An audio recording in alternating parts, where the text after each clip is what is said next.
I wasn't supposed to be in Austin that morning. Technically, I was supposed to be 800 miles north, in Denver, walking into a boardroom with a presentation I'd spent the past 2 weeks refining. But the meeting got canceled. CEO had a family emergency. Flight was refunded, schedule cleared. Simple. Clean. I didn't tell Bella. It's not like we were hiding things from each other. Or at least we weren't supposed to be. But something about her lately made me pause. A kind of intuition I couldn't explain. A quiet, heavy feeling that if I told her I wasn't leaving town, she'd react. Oddly. I don't know. I just knew I didn't want to say anything. Not yet. So I drove across town instead. Stopped at this little coffee shop on South Congress I hadn't been to in years. The place was all reclaimed wood and Edison bulbs, filled with freelancers on MacBooks and tattooed baristas who probably had master's degrees in film theory. I ordered a black coffee and sat by the window, watching the drizzle blur the morning into a kind of soft melancholy. That's when it hit me. How long it had been since I'd had a quiet moment like this. No meetings. No notifications. No trying to interpret Bella's tone or second-guess her half-smiles.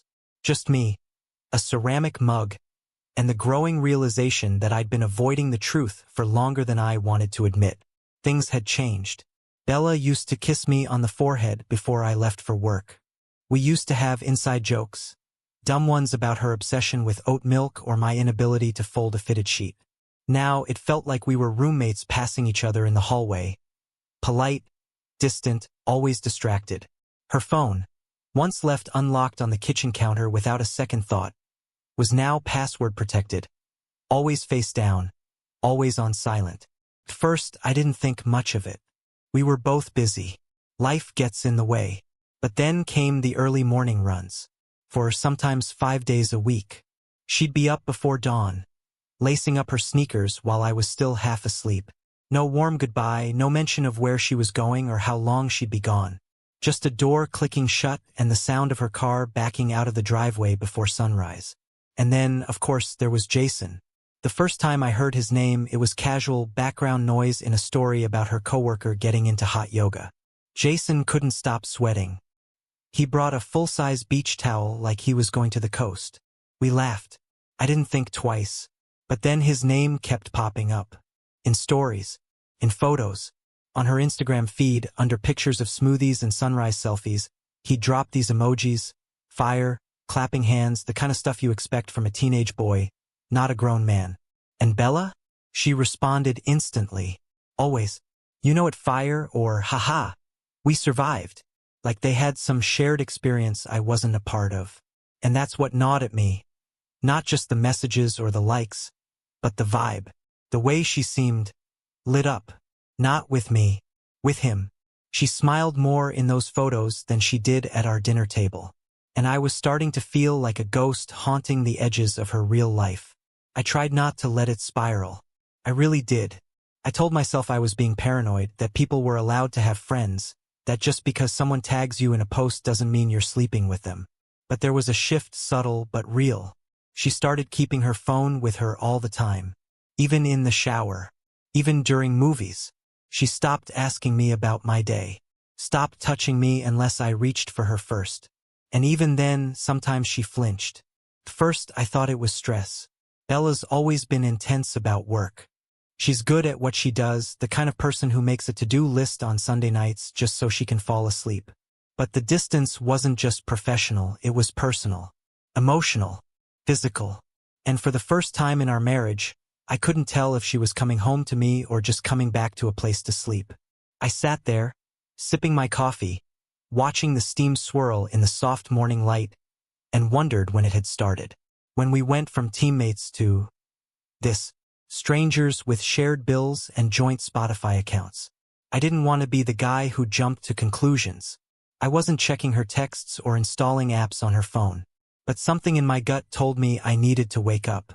Pay attention. Something was unraveling. And maybe it already had. The company's annual spring mixer wasn't anything special. Open bar, mediocre appetizers, forced small talk with departments that barely interacted. Normally, Bella and I would go together, make our rounds, smile, drink, leave early. But this year was different. I showed up alone. Bella had said she'd meet me there. She had a meeting that ran late. Seemed reasonable. But when I got to the event space, tucked inside one of those converted warehouse venues downtown, the first thing I noticed wasn't the dim lighting or the smell of catered sliders. It was her laugh. Not the laugh she used with me, the warm, inside joke kind. This one was sharper, louder, the kind she used when she was trying to be seen. I followed the sound and spotted her near the bar, leaning in close to someone, a hand on his arm like it had always belonged there. Jason. He looked like a catalog model who got tired of smiling clean-cut, in a smug, charming kind of way. She was angled toward him like he was the center of gravity. Eyes bright, body relaxed in a way she rarely was around me anymore. I stood there watching, unsure if I should walk over or just keep observing from a distance. She didn't see me, or maybe she did and decided not to react. Either way, I felt like a stranger looking in on someone else's life. I stayed for maybe 20 minutes, talked to a couple coworkers, sipped a drink I didn't want, kept glancing over at her. Not once did she look around for me. Not once did she pull out her phone to ask where I was. Jason made her laugh again. She touched his arm again. Not S**Zool technically, but close. Too close. At one point, she tossed her head back and reached for his shoulder, like she needed support from laughing so hard. I don't think she realized how int** made it looked. Or maybe she did. Maybe that was the point. That was when I decided to leave. Quietly. No scene. I just slipped out through the side entrance like I'd never even shown up. I sat in my car in the parking lot for a while, just staring at the dash. I wasn't sure what I felt. Not rage. Not sadness exactly. Just this heavy, numb kind of clarity. Like the moment when you finally admit to yourself something's broken and it's not going to fix itself. I figured that would be the end of the night. But 20 minutes later, a message buzzed on my phone. It was from one of my coworkers, Alan. Not someone I was particularly close to, but decent enough. It was a video, no caption, just the file. I hesitated before opening it. I wish I could say some part of me already knew what it was. But I didn't. I was expecting maybe a dumb toast clip or someone doing karaoke. Something harmless. What I saw instead made my stomach turn. It was Bella. The same event, same bar. The video started about 30 seconds after I'd walked out. Jason was still talking to her, leaning in closer now. And then she leaned in too, casually like it was nothing. And just like that, their lips met. Not long, not passionate, but not nothing, not a mistake. It was the kind of kiss that only happens when two people have already crossed lines and are comfortable doing it again. My jaw clenched as I watched it on a loop. The background music, the conversations behind them, the way her hand lingered on his chest when they pulled apart. It was all burned into my brain instantly. There wasn't even a delay. She didn't look around, didn't hesitate. It was almost like she forgot anyone else existed. Or maybe she just didn't care anymore. I didn't respond to Alan's message. I didn't ask how he got the video or why he sent it to me. Didn't matter. The truth was out, raw and blinking in my hands. And what K** led me more than anything was how casual it looked. Like this wasn't the first time. Like it had been building. Like I'd just been the guy too slow to see it. For a long time, I just sat there in the car. The screen dimmed but still glowing faintly with that frozen frame. Bella, mid-smile, mid-betrayal. Could have gone back in. I could have confronted her in front of everyone. But I didn't. Not because I was scared. Because I didn't want to give her the satisfaction of knowing she'd broken something I still believed in.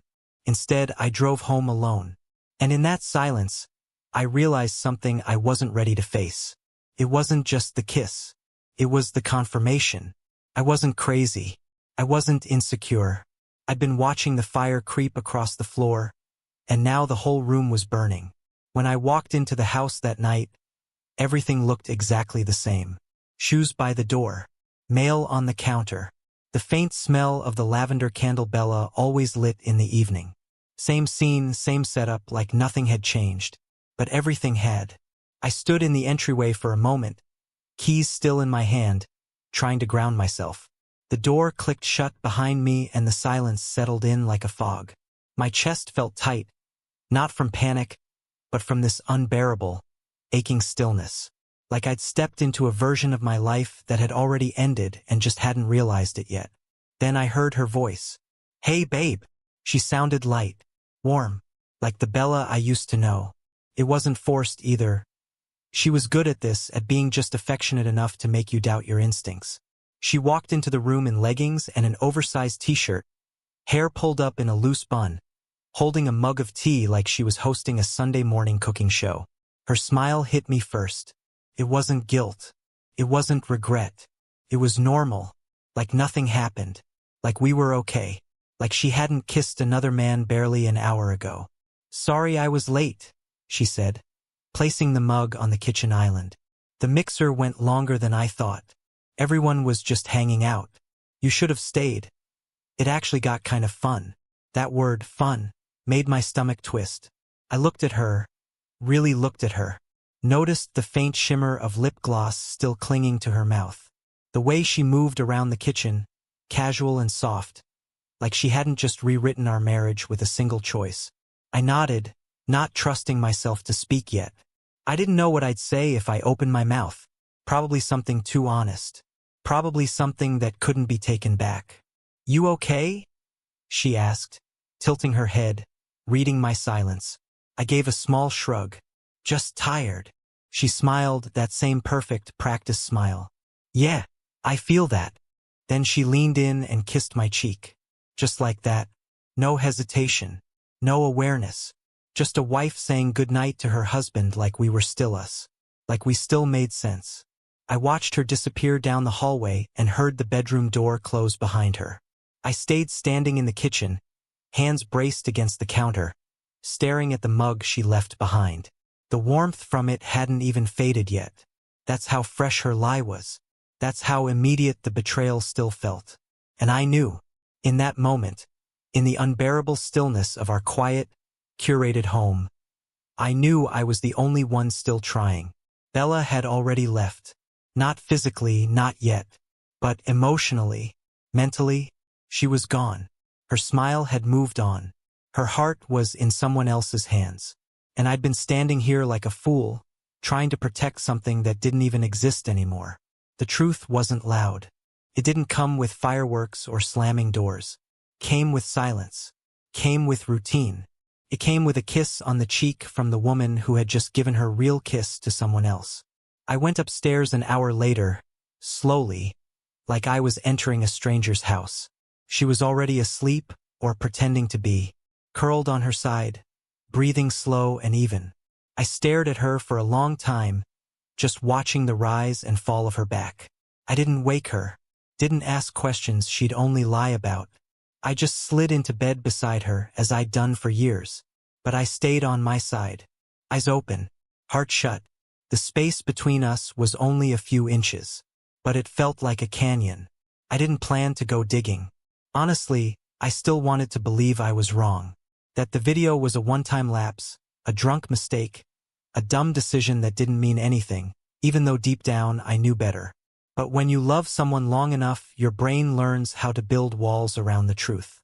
My walls were still up, barely. That's why I didn't go through her phone. That's why I told myself I wasn't snooping when I pulled out her old laptop. It had been sitting on the bottom shelf of our hallway cabinet, half buried under some old tax documents and holiday cards from 3 years ago. She hadn't used it in months, maybe longer. Ever since she upgraded to her sleek new MacBook, I figured it was a dead device. But something told me to try, and when I opened it, it hummed to life. The screen flickered a bit, the old display dim and dusty, but it worked. Her desktop was cluttered *TS, PDFs, draft resumes. Nothing unusual at first glance. I clicked through folders aimlessly, not even sure what I was looking for. Part of me hoped I wouldn't find anything. And then I saw it. A single file, buried inside a folder labeled wellness_2021. The file name was plain and chilling. reset_plan.docs. It wasn't a work doc. Wasn't a meal plan. It was something else. I hesitated, hovered my cursor over it for a solid minute, wondering if I wanted to know what was inside. But curiosity has a way of winning when your heart's already cracked. I opened it. And I swear, I stopped breathing halfway through the first paragraph. It wasn't just a document. It was a blueprint, a step-by-step list, typed neatly in her usual format, bullet points, short sentences, organized like a project brief. But this wasn't work. This was a personal exit strategy. A full breakdown of how to detach from me emotionally, socially, and practically. Phase 1. Emotional autonomy. Reduce morning check-ins, stop initiating physical touch, slowly shift emotional support conversations to friends or therapist. Phase 2. Increase independent routines, early runs, solo hobbies. Introduce name drops, Jason, etc. Phase 3. Minimize joint plans. Limit future talk. Gradually phase out shared events. Begin sleeping further apart. Goal. Maintain plausible deniability while building separate emotional world. Target timeline. 4 to 6 months. I read it over and over again, waiting for it to make sense. But it didn't, because it wasn't just cold, it was calculated. Like I was some long-term contract she was trying to exit without triggering penalties. It wasn't messy or impulsive. It wasn't about falling in love with someone else. It was a strategy to disappear from me in slow motion. And what destroyed me the most? She'd already completed half of it. I closed the laptop slowly and sat back in the chair, staring at the blank wall in front of me. My hands were shaking, but I wasn't crying. I was past that. Whatever sadness I had left got swallowed up by this crushing, hollow feeling. Like someone had scooped something out of me and left the shell behind. It wasn't about the kiss anymore. It wasn't even about Jason. It was about knowing she'd been planning to leave. Not just impulsively, not from pain or confusion, but with intent. She'd mapped it out. She had goals, milestones, a whole damn project plan for detaching from me like I was a habit she needed to break. I sat there for a long time. No music, no phone, no distractions. Just me, the soft hum of a fan, and the brutal, sterile reality of what our marriage had become. And for the first time since all of this started, the stories, the arm touches, the kiss, I didn't feel crazy. I felt broken, but clear. I stared at that file again the next morning. Opened it, closed it, opened it again. I couldn't stop reading the phrase, plausible deniability. It repeated in my head like an echo I couldn't shut off. Who writes that about the person they married? I hadn't slept. Just lay in bed, pretending to while Bella breathed steady beside me. The same woman who, for feet away, was executing a plan to become a single version of herself again. I knew I needed perspective. Someone who knew her, not just as a wife, but as a sister, a daughter, a human being. Not this stranger I was living with. So I reached out to Travis, her older brother. We weren't especially close, but there was a time we used to grab beers after work, talk about road trips or our awful fantasy league teams. We hadn't done that in years, but I knew he'd pick up. And he did. On the second ring. Hey man, everything good? His voice was casual, like I hadn't just stepped into the middle of a life unraveling. Not really, I said and then paused. Can we meet? Just talk. I don't know, clarity. There was silence for a beat. Then, yeah, come by. I'll text you the address. He had moved into a loft near East Austin. A little messy, lots of guitars leaning in corners. He offered me a drink. I declined. I couldn't stomach anything but answers. I told him everything. Not all at once. More like slowly unraveling a tangled wire. The canceled flight. The coffee shop. The mixer. The video. The file. I watched his face closely. When I mentioned Jason, something in his expression changed. Barely, but it was there. Not surprise. Something closer to confirmation. And when I finally opened my laptop and showed him the document, he just sat back and sighed like someone who had been holding in a secret for too long. I figured, he said. That broke me a little. You figured? I mean, I didn't know it was this clinical, he said, tapping at the screen like the reset plan was just some spreadsheet. But yeah, I saw the signs too. I just didn't know how far she was going. I leaned forward, my voice low. Has she done this before? His eyes flicked up to mine, and he nodded. Slowly. Yeah. Her last serious relationship. A guy named Mark. They were together 2 years. She did something similar. Started pulling away, keeping secrets. Same playbook. When it ended, she told everyone she just outgrew him. But he told me otherwise.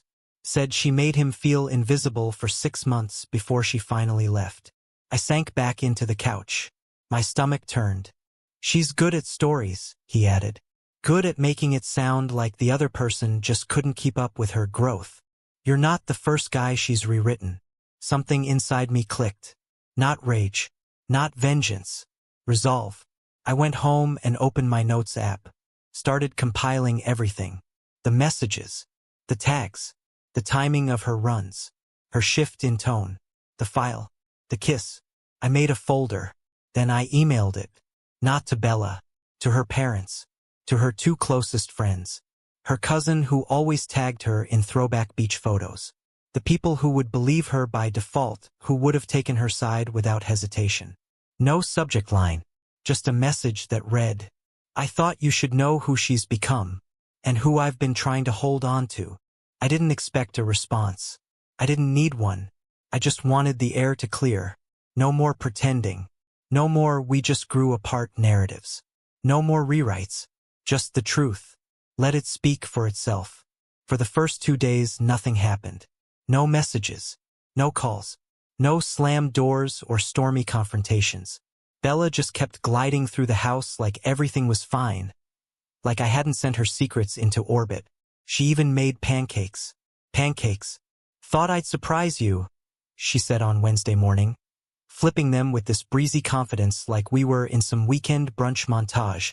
You've been looking tired lately. I just stared at her. I didn't touch the plate. She didn't blink. It was all performance. Curated cheerfulness, strategic warmth. The emotional equivalent of white paint over rotted wood. The same Bella who wrote a reset plan was now smiling like a sitcom wife trying to save her ratings. And then came the posts. Instagram first. A photo of her on a trail, wind in her hair, captioned, Seedling growth isn't always visible, but it's always happening. Seedling. Followed by a selfie in yoga gear with Jason's comment, Proud of your journey. She replied with a heart. Her Facebook bio changed too. Removed, married. Added learning every day. The tone was clear. She wasn't explaining. She was reframing. Recasting herself as some radiant phoenix rising from invisible ashes. No mention of betrayal. No mention of me. Just vague empowerment lingo wrapped in a glow filter. I let her have it. For about 24 hours. Then I responded. It wasn't a rant. Wasn't angry. Just one clip. A video from the same party where she kissed Jason. Someone had caught her earlier that night, drink in hand, laughing to a friend off camera. If I ever leave, I want it to look beautiful. You know? Like a rebrand. Not a breakup. I uploaded it with no caption. Just the quote, timestamp and a quiet tag. Bella Speaks. Took 2 hours. Then her account was gone. First Instagram. Then Facebook. Then LinkedIn of all things. Like she was disappearing from every place she'd once curated her narrative. I didn't hear the moment she found the video. Didn't see her reaction. She didn't scream or sob or confront me. She just vanished. Digitally, at least. In person, she was quieter. More cautious. Less performative. She still went for her runs, but now they were shorter. She still walked into the kitchen, but she stopped trying to fill the silence with fake laughs or forced small talk. Something had shifted. The people she thought would defend her, they weren't responding either. Her cousin, the one who always commented under her photos, unfollowed her. Her best friend from college posted a quote the next day that said, We don't lose friends. We lose people who were pretending. No name, but it was there. I didn't celebrate. I didn't feel triumphant or vindicated. I didn't even feel satisfied. Just done. There was no joy in exposing her. Only necessity. She wanted to control the story. I let the story control itself. She looked at me a few nights later across the dinner table.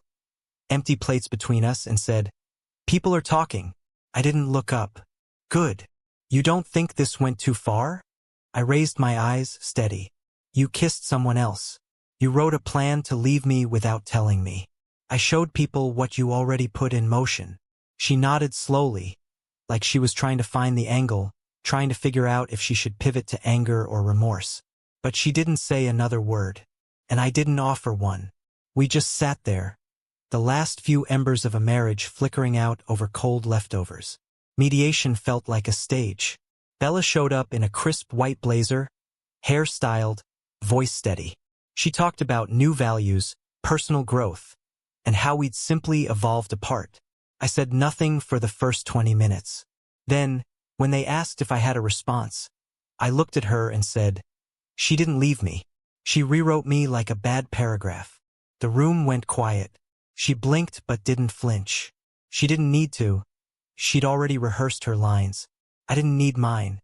Before she left the house for good, she handed me a folder. Inside were 3 handwritten letters, dated, carefully written, one even folded with lavender-scented paper. They were full of gentle regret, talk of growth and transformation, metaphors about butterflies and seasons. But nowhere, not once, did she say she was sorry. They weren't apologies. They were narratives, control disguised as closure. I read them once, then put them in a drawer I haven't opened since. I posted one last clip. Just Bella, at a party months ago, laughing with a drink in her hand. You can always spin the story your way. That was it. No commentary.